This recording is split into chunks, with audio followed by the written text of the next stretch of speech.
इसीलिए तो कहते हैं, अरे कोई तन दुखी कोई मन दुखी, कोई धन बिन रहत उदास। अरे थोड़े थोड़े सब दुखी, सुखी श्याम के दास। ये तीन ताप इसी में आते हैं। कोई तन दुखी, कोई मन दुखी, कोई धन बिन रहत उदास। यही तीन प्रकार के ताप हैं। किसी के पास बहुत पैसा है, बहुत अच्छा घर है, सब कुछ बहुत अच्छा है, लेकिन शरीर से खराब है, तन दुखी है, तन से परेशान है। कोई व्यक्ति बहुत स्वस्थ है, किसी का बेटा मर गया, किसी की बेटी मर गई, किसी की पत्नी मर गई, मन से दुखी है। और किसी के पास सब कुछ है,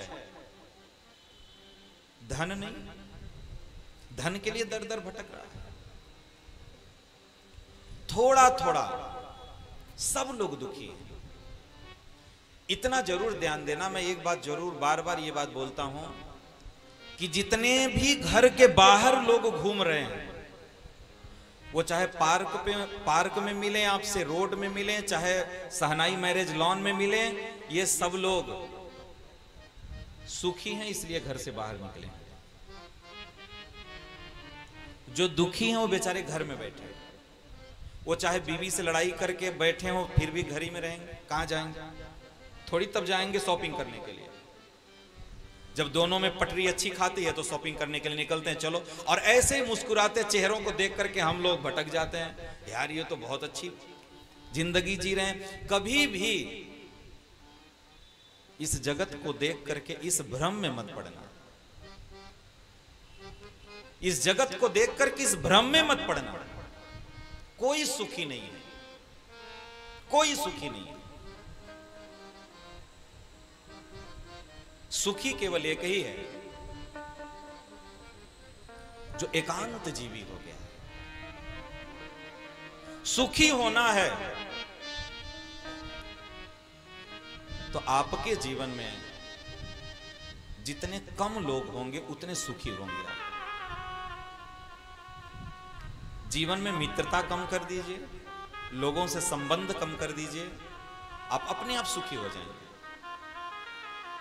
अपने आप सुखी हो जाएंगे। और एक रास्ता और सरल बताएं, आप मोबाइल बंद कर दो, आप सुखी हो जाओगे। बहुत बड़ी बीमारी है हमारा। एक आदमी मोटरसाइकिल से जा रहा था, एक ट्रक वाले ने उसको धक्का मार दिया, मुंह थोबड़ा फोड़ लिया। एक लोग फोन करके उसी समय पूछ रहे हैं, भैया क्या हाल है? वो बोले थूथू ना फोड़ के बैठे हैं और क्या पूछ रहे हैं आप, हाल का है। मोबाइल में हम देख तो रहे नहीं वो आदमी कैसा है, तो इसलिए अनायास हमें फोन भी नहीं करना चाहिए। कुछ लोग ऐसे होते हैं कि बैठे बैठे बस फोन डायल करेंगे, इनसे बात कर लें, उनसे बात कर लें। ये घर में जो बुजुर्ग लोग होते हैं ना, वो ज्यादा ये काम करते हैं। इसलिए उनके हाथ से मोबाइल छीन करके उनके हाथ में एक झोली माला पकड़ा दो और कहो आप केवल नाम जप करो बस, वो भी व्यक्ति सुखी हो जाएगा। इसलिए ये तीन प्रकार के जो ताप बताए गए हैं, आध्यात्मिक, भौतिक, आदि दैविक, ये तीन प्रकार के जो ताप हैं, इसी में पूरे संसार का दुख आकर के व्याप्त हो गया। और इस पूरे दुख का निवारण केवल भगवान कृष्ण के चरणों का चिंतन करने में हो जाता है, केवल उनका चिंतन। तो इसलिए ऐसे भगवान कृष्ण को भगवान वेदव्यास कहते हैं वयम नुमः। कह रहे ऐसे भगवान को मैं, वयम केवल हम नहीं प्रणाम कर रहे हैं, हम सब मिलकर के उनको प्रणाम कर रहे हैं। वयम नुमः, उनको प्रणाम करके भगवान व्यासदेव कहते हैं, नैमिषे सूतमासीनम अभिवाद्य महामति कथामृत रसा स्वाद कुशल सौनको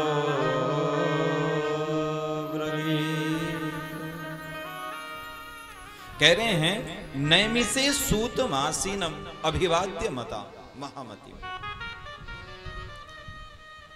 यहां एक बड़ा सुंदर शब्द आया है, महामति।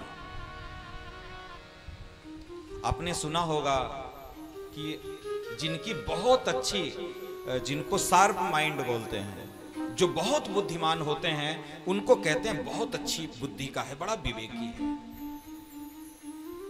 यहां भी व्यासदेव महामति शब्द का प्रयोग कर रहे हैं। भागवत में महामति का मतलब होता है कि जिसके चित्त में भगवान कृष्ण बैठे हों, ऐसी मति को ही महामति कहा जाता है।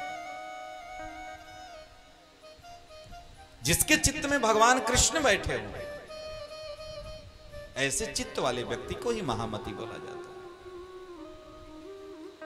क्योंकि जिसके चित्त में भगवान नहीं है, उसके चित्त में कहीं ना कहीं छल है, कहीं ना कहीं चालाकी है,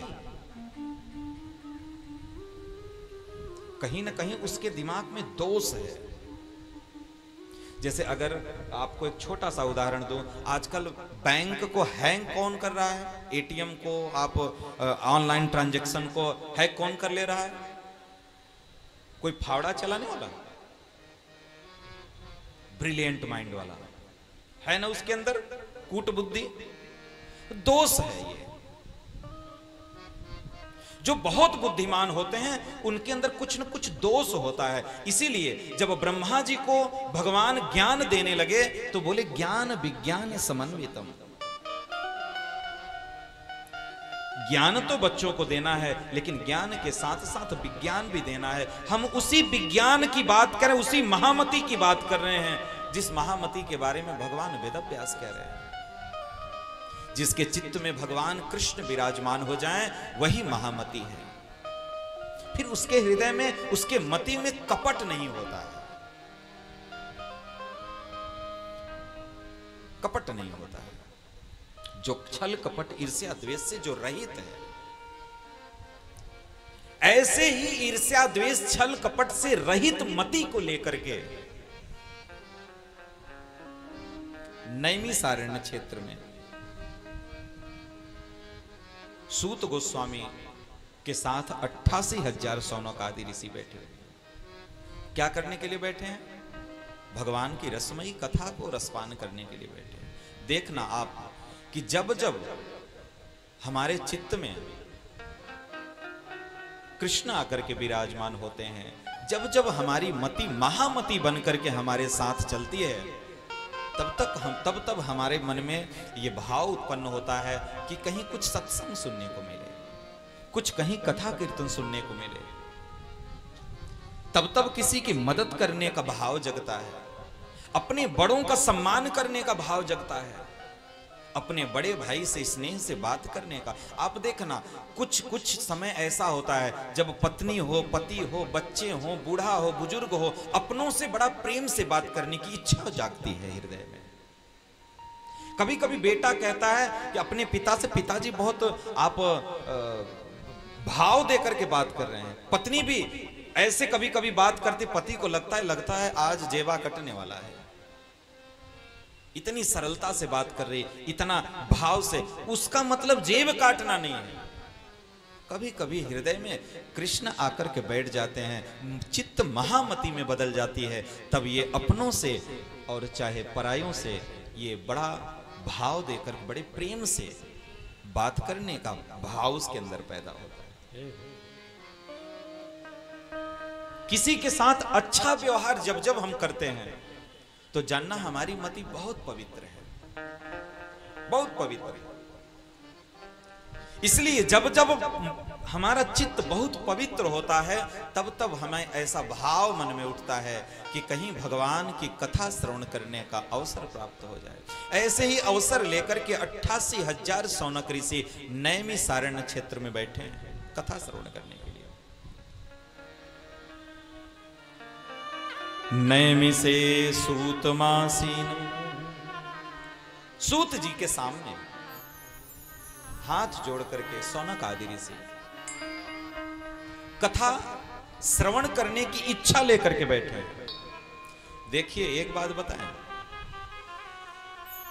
कभी कथा सुनने जाओ, कभी मंदिर जाओ, कभी वृंदावन धाम जाओ,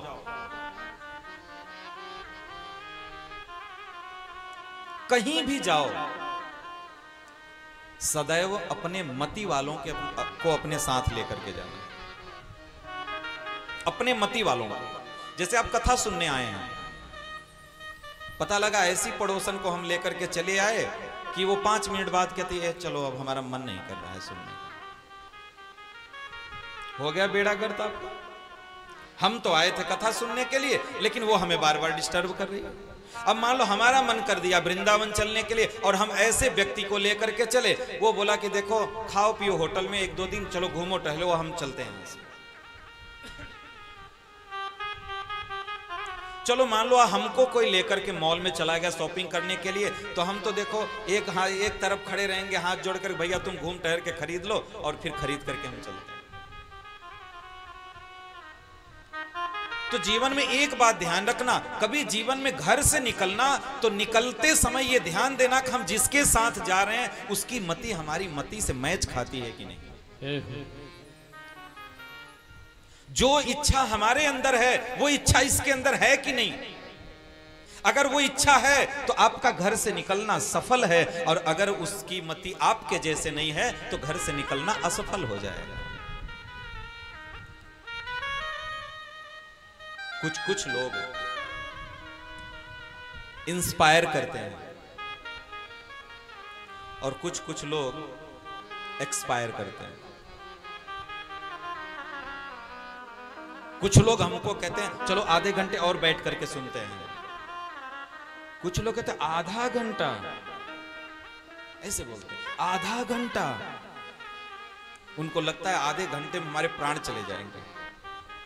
इसलिए कभी जीवन में कहीं भी जाइए तो अपने मति वालों को साथ लेकर के जाइए। ऐसे लोगों को साथ में कभी मत रखिए कि जो आपके कार्य में बाधा डाले। अकेले जाना मंजूर, लेकिन ऐसे लोगों के साथ जाना मंजूर। और वैसे भी देखना, आजकल एक मति के अगर पति पत्नी हो तो घर चल जाता है, अगर विपरीत मति के पति पत्नी भी मिल जाएं तो घर टूट जाता है। बनी बनाई गृहस्थी उजड़ जाती है हमारे। तो अब मान लो जिसका विवाह हो गया वो क्या करेगा? तो घर जाकर के तोड़ थोड़ी लेगा। जिसकी नहीं हुई वो संभल करके जोड़ी बनाए, और जिसकी हो गई है वो हाथ जोड़ करके सरेंडर हो जाए। या तो अपनी हाँ उसके हाँ में मिला दे, या तो उसकी हाँ अपनी हाँ में कर।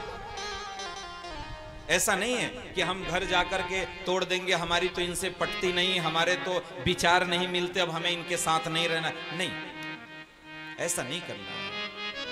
अगर आप उनको बदल पाओ तो बहुत अच्छी बात है, नहीं तो आप बदलने का प्रयास करो। आप बदलने का प्रयास।